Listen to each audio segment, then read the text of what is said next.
नमस्कार साथियों, लक्ष्य कोचिंग तारानगर के यूट्यूब चैनल पर मैं प्रमोद पारिक। हमने पिछली क्लास में पढ़ा था दीर्घ संधि।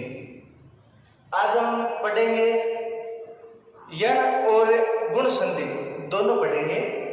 परीक्षा में दीर्घ, यण, गुण, वृद्धि और अयादि इन 5 संधि से प्रश्न पूछ ही लिया जाता है। तो आप इनसे संबंधित जो उदाहरण हैं वो जरूर ध्यान में रखना। मैं बोर्ड पर जो उदाहरण दिखवाता हूँ आपको वो ज्यादातर लघु सिद्धांत कौमुदी के होते हैं, तो वो उदाहरण आप जरूर पढ़ लेना। उनमें से उदाहरण पूछ लिया जाता है। आज हम पहले पढ़ेंगे यण संधि।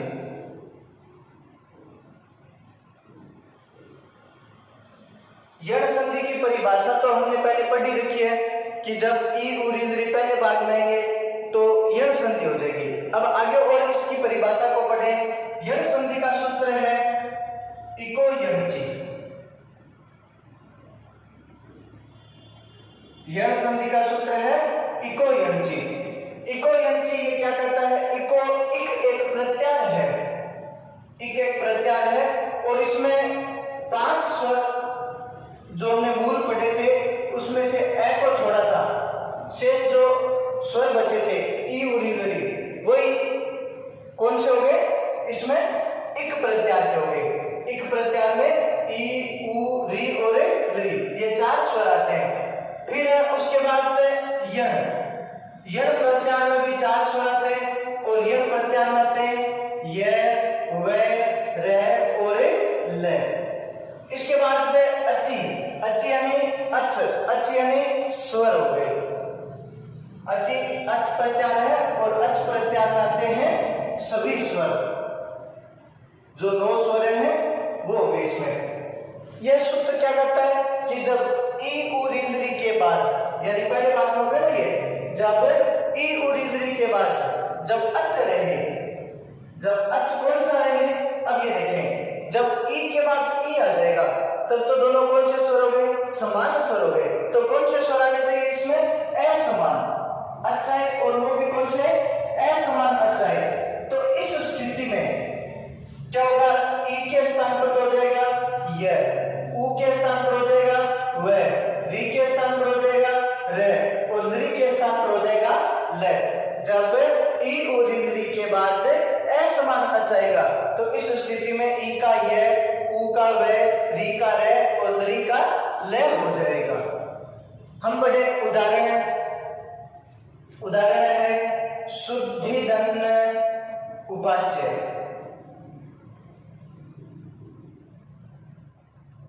अब इस स्थिति में ई के बाद कौन सा स्वर है? उ।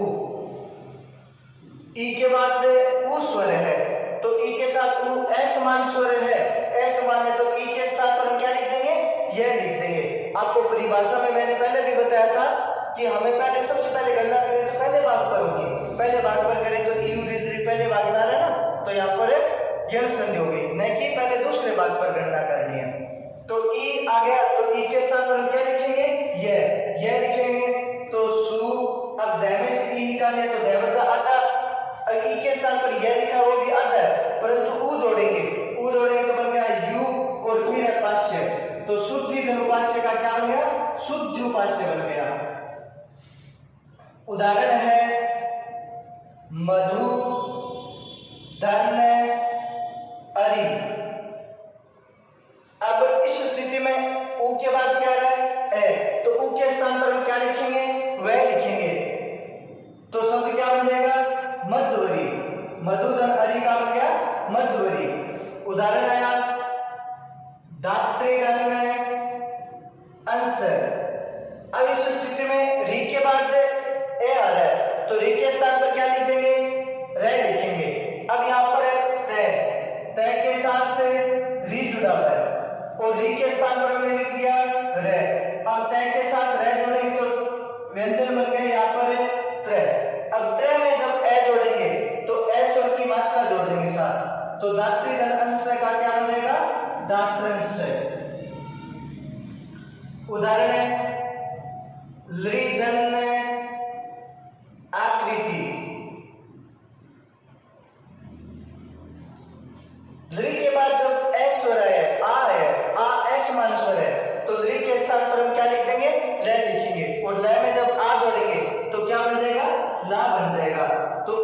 लघु धन आकृति का क्या हो गया? लाकृति। लघु सिद्धांत के उदाहरण के बाद हम पढ़ेंगे उदाहरण परिधन आवरण।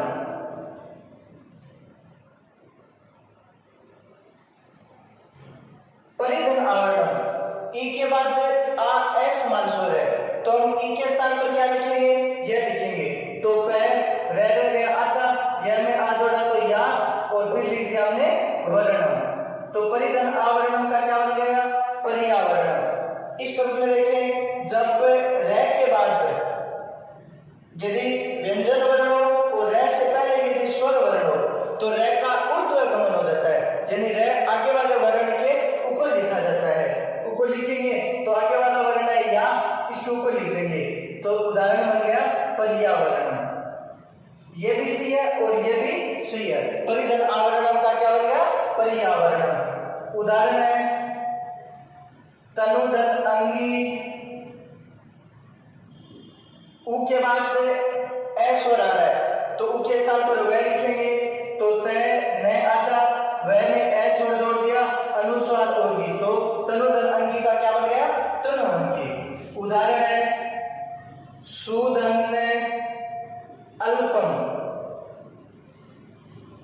अब इस स्थिति में ऊ के बाद क्या आ रहा है? ए आ रहा है, तो ऊ के स्थान पर हम क्या लिखेंगे? वह लिखेंगे। वह लिखेंगे तो स आधा, वह में ए जोड़ दिया और ल आधा और पम लिख दिया, तो सुधन अल्पम का क्या बन गया? स्वल्पम। उदाहरण है सुधन आगतम। सुधन आगतम। अब इस स्थिति में ऊ के स्थान पर हम क्या लिखेंगे? वह लिखेंगे, तो सुधन आगतम का क्या बन गया? स्वागतम। एक इनसे मिलता जुलता ही उदाहरण है, और उदाहरण है स्वाध्याय।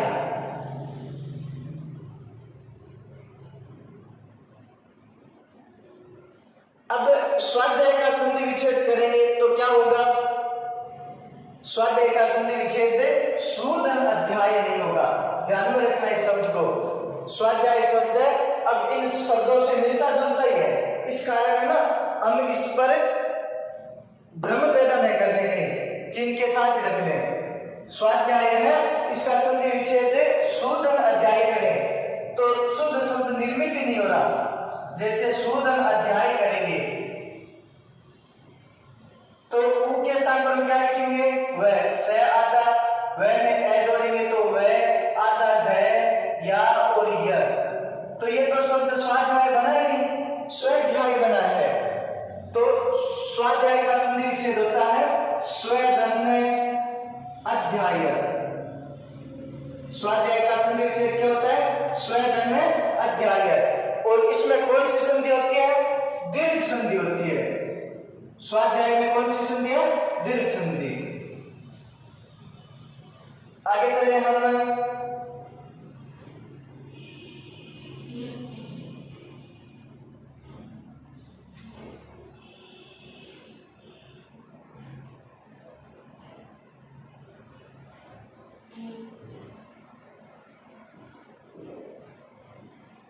पितृधन आज्ञा। री के बाद यहां पर आ रहा है आ, तो ये कौन सा स्वर हो गया? ए समान स्वर। तो री के स्थान पर क्या लिखेंगे? रे। और तय में जब रे जोड़ेंगे क्या बन जाएगा? रे।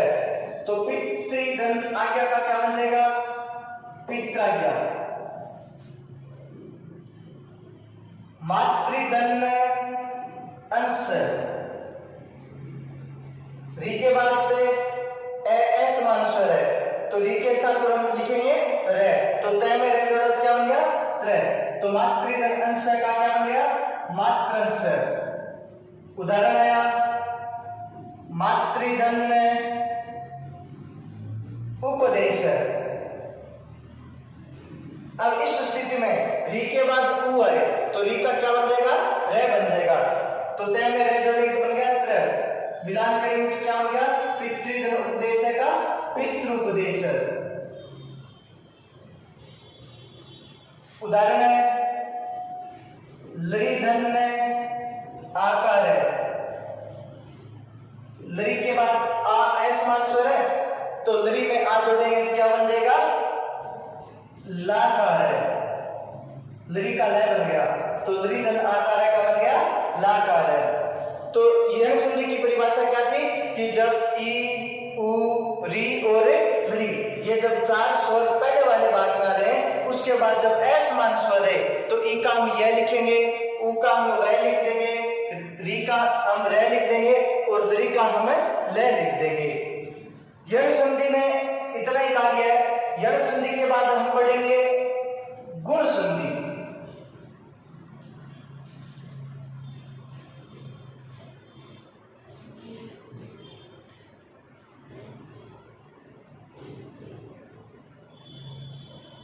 गुण संधि में सूत्र है, एक सूत्र है गुण संज्ञा का, सूत्र है अदेन गुण। अदेन गुण क्या करता है? अत और एंग इनकी कौन सी संज्ञा हो जाती है? गुण की संज्ञा हो जाती है। अत और एंग की गुण संज्ञा हो जाती है। यह सूत्र है गुण संज्ञा विधायक सूत्र। गुण संज्ञा विधायक सूत्र।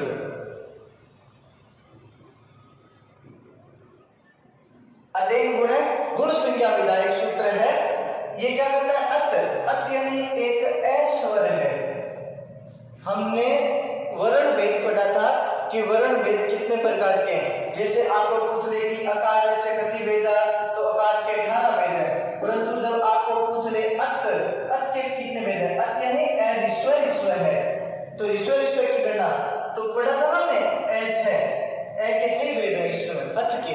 अत यानी ऋस्व वैसा इसमें केवल ए ही है, नहीं कि इसके साथ आ। संस्कृत में जब ए की बात है ना तो आ स्वर को शामिल कर लिया जाता है, परंतु जब अकेले स्वर को यदि शामिल करना हो ना तो उसके बाद में तय जोड़ दिया जाता है। तो इसका अर्थ होता है कि ये इसमें केवल ए स्वर है। जैसे आ की गणना हो ना तो आ के बाद तय जोड़ देते हैं, जैसे आत। इसका अर्थ है आ की गणना करनी है, तो यहाँ पर ए की गणना करनी है, आ स्वर की गणना इसमें नहीं है। तो अत यानी ए स्वर हो गया और एक प्रत्यार है, और एक प्रत्यार करते हैं ए और ओ।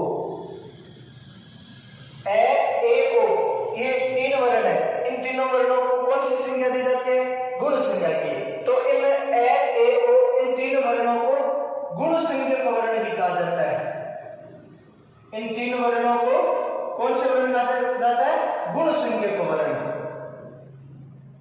परीक्षा में ना ऐसा प्रश्न भी आ सकता है, गुण संज्ञक वर्ण नास्ति, गुण संज्ञक वर्ण नहीं है, और आपको दे दे ए, ई, ए और ओ। तो यहाँ पर गुण संज्ञक वर्ण कौन सा नहीं है? ई नहीं है। तो ये उत्तर सही हो गया कि गुण संज्ञक वर्ण ई नहीं है। ए ओ ये 3 वर्ण कौन से हैं? गुण संज्ञक वर्ण है। अब इसकी परिभाषा देखें दूसरे सूत्र के माध्यम से। दूसरा सूत्र है आत्म गुण। ये क्या कहता है कि इसका आत्म गुण हो जाता है। ये सूत्र है गुण विधायक सूत्र। गुण विधायक सूत्र। इसकी परिभाषा क्या है कि जब ए या आ के बाद,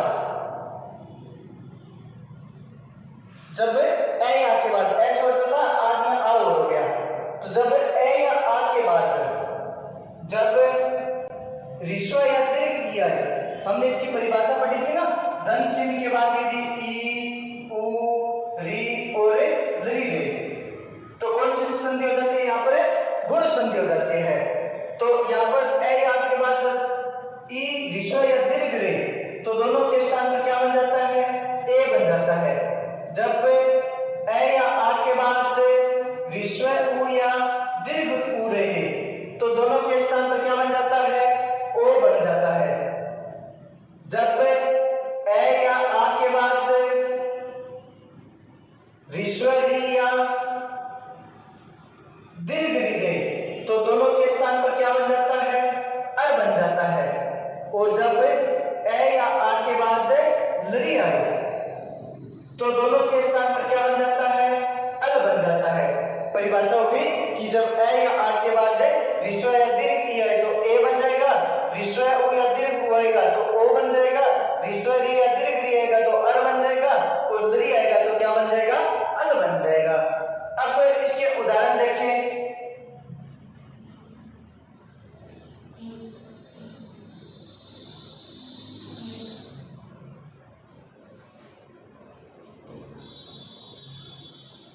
उदाहरण है न धन ईश।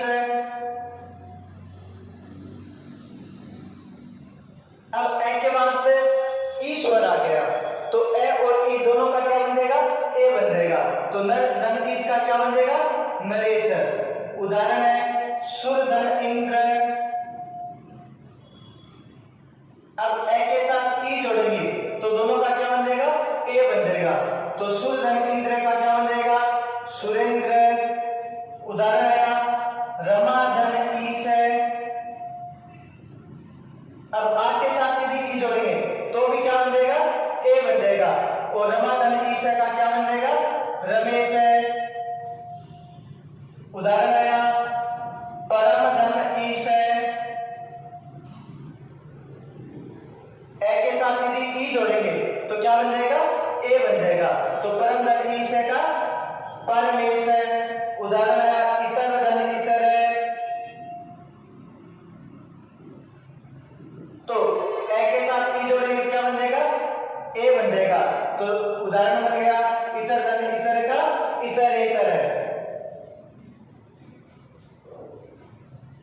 उदाहरण आगे ऊ से पढ़े दीर्घ धन ऊर्मी। ए के बाद क्या आ गया? यहाँ पर ऊ आ गया। ए के साथ ऊ जोड़ेंगे क्या बन जाएगा? ओ बन जाएगा। तो दीर्घ धन ऊर्मी का क्या बन जाएगा? दीर्घोर्मी।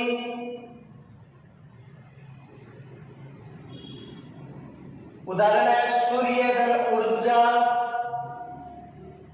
अब जब ए के साथ ऊ जोड़ेंगे तो क्या बन जाएगा? इसका ओ बन जाएगा।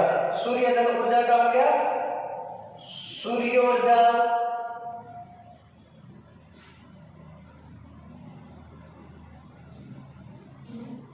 उदाहरण है नर धन उत्तम।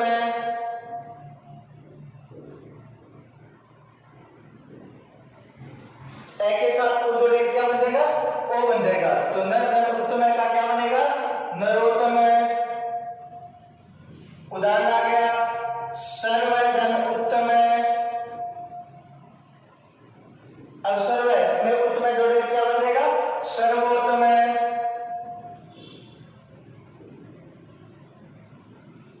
बहुत ही बढ़िया उदाहरण है महाधन उदय। अब आ में ऊ जोड़ेंगे क्या बन जाएगा? ओ बन जाएगा। तो महाधन उदय का बन गया महोदय। ऐसा ही उदाहरण है सूर्य धन उदय।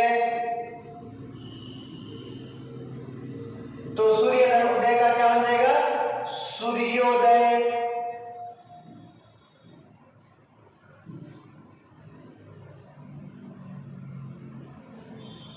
उदाहरण देखें शीत धन ऋतु। अब ए के साथ यहां पर क्या आ गया?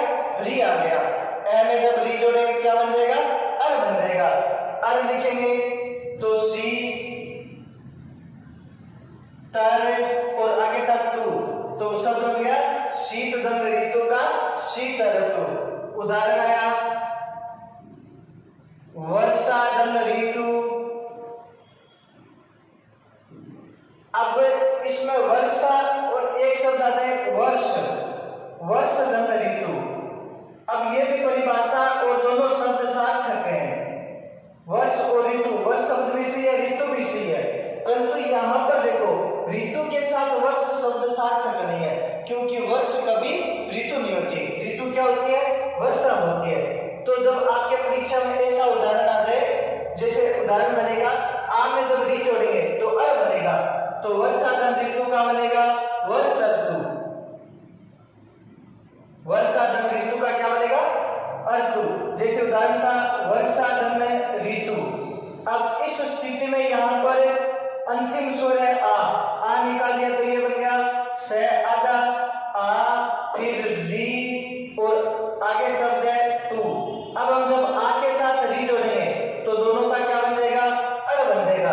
अब जब वर्णों का मिलान करेंगे तो स में यहाँ पर ए जोड़ा तो पूर्ण हो गया, फिर रे आता है। अब जो रे से पहले क्या है? स्वर आ रहा है, तो आगे वाले वर्ण के क्या लिखेंगे? ऊपर लिखेंगे। तो क्या बन गया यहाँ पर? वर्ष ऋतु। तो वर्षा धन ऋतु का बना है वर्ष ऋतु। आपकी परीक्षा में शब्द है वर्षा ऋतु, तो इसका संधि विच्छेद वर्षा ऋतु ही रहेगा, नहीं कि वर्ष ऋतु भी हो। क्यों नहीं होगा? क्योंकि वर्ष कोई ऋतु नहीं है। ऐसा ही एक उदाहरण और है, ब्रह्मादन ऋषि। अब इस उदाहरण में भी ये कार्य है, आर के साथ क्या है? री। अब इस शब्द को जोड़ेंगे ब्रह्मादन ऋषि, तो इसका क्या बनेगा? ब्रह्म ऋषि बनेगा। ब्रह्मादन ऋषि का बनेगा ब्रह्म ऋषि। अब इस स्थिति में शब्द ब्रह्म भी आता है और ब्रह्म शब्द भी क्या है? शुद्ध है, परंतु ब्रह्म क्या है? ऋषि नहीं है। ऋषि क्या है? ब्रह्म है। तो इस ऋषि शब्द का सार्थक है ब्रह्म है। तो इस कारण जब परीक्षा में ब्रह्म ऋषि शब्द आ जाए तो इसका ब्रह्मदन ऋषि नहीं बनेगा, तो शुद्ध क्या बनेगा? ब्रह्मादन ऋषि बनेगा। इसी प्रकार उदाहरण है हेमंत दन ऋतु।